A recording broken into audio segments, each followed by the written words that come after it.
In this episode, we talk about Craisins, the best resistance band exercises, and where am I?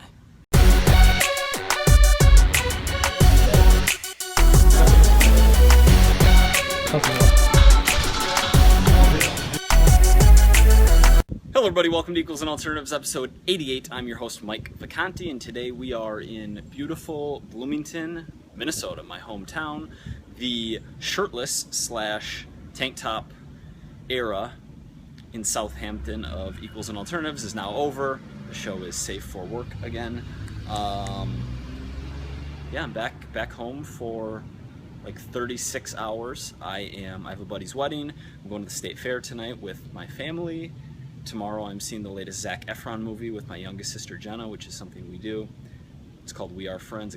It actually bombed. I never do that because I don't want it to influence my opinion going into the movie, in any movie, but it didn't open well. We'll see. I'm still optimistic.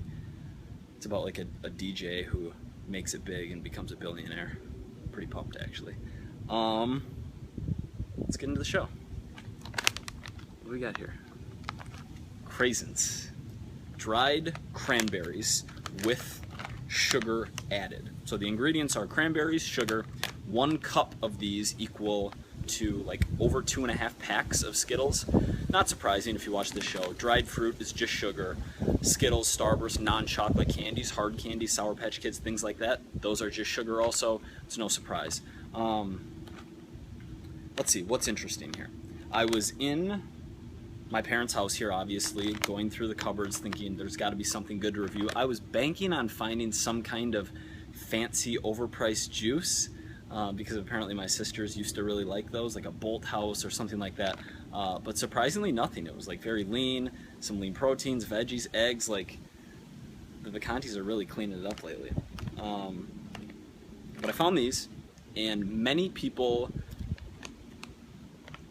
The one place where I see dried fruit so screwed up are 1, restaurants in salads, people getting them thinking that it's healthy, and 2, any kind of like camping type vibe where you aren't necessarily doing 8 hours a day of hiking and you need all that fuel, but you're just camping, and so you have trail mix and lots of nuts and lots of dried fruit, and you're probably eating 7,000 calories and then crushing beer at night when really you're just chilling. And if you want to do that, if that's like your idea of a cool vacation and you want to eat this kind of stuff, great, do it. But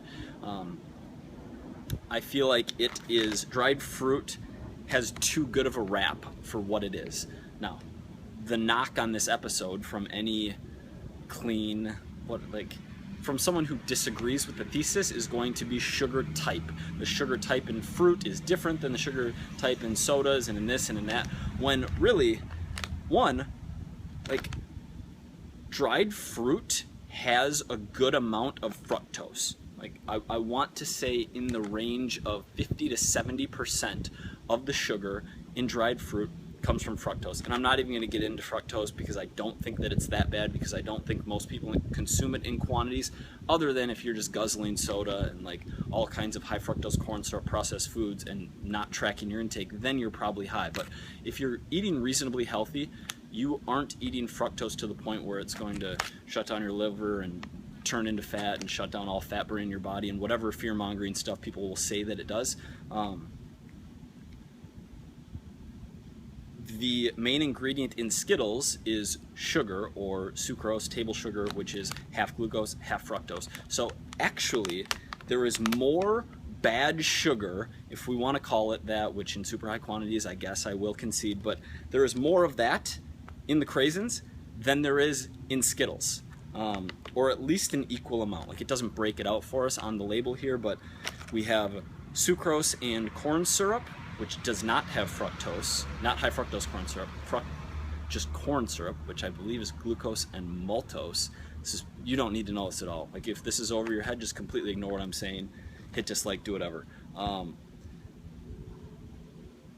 So the ingredients don't actually list the amounts of the carb type, but if I had to guess, I would say there is slightly more bad sugar in the Craisins than there is in Skittles. So eat it, clean eaters, eat it, suck it.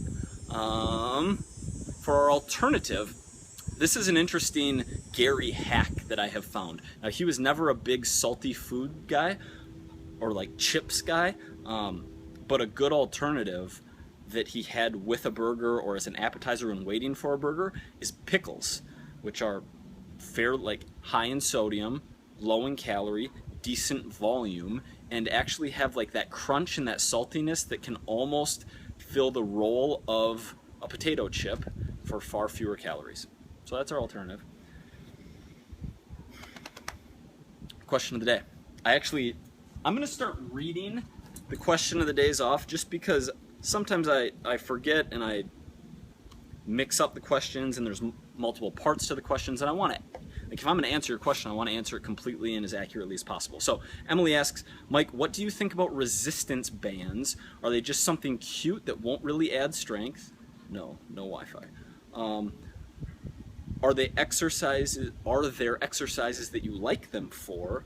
Are you all weights all the time? Smiley face. I always like a good smiley face at the end of a message like that. So no, I'm not against resistance bands. First, it depends who you are and it depends what you're trying to accomplish, right? If you weigh 300 pounds right now, you're not very active, you don't really have your calorie intake, you don't know where it is, you're not really tracking, there are a few small changes you can make.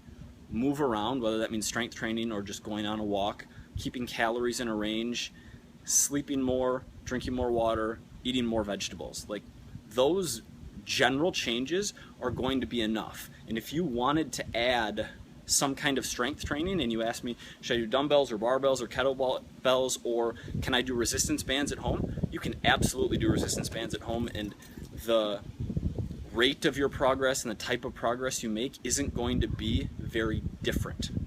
However, if you are relatively intermediate and trying to get advanced in strength or in building muscle or maintaining muscle when losing fat, are resistance bands an equal alternative?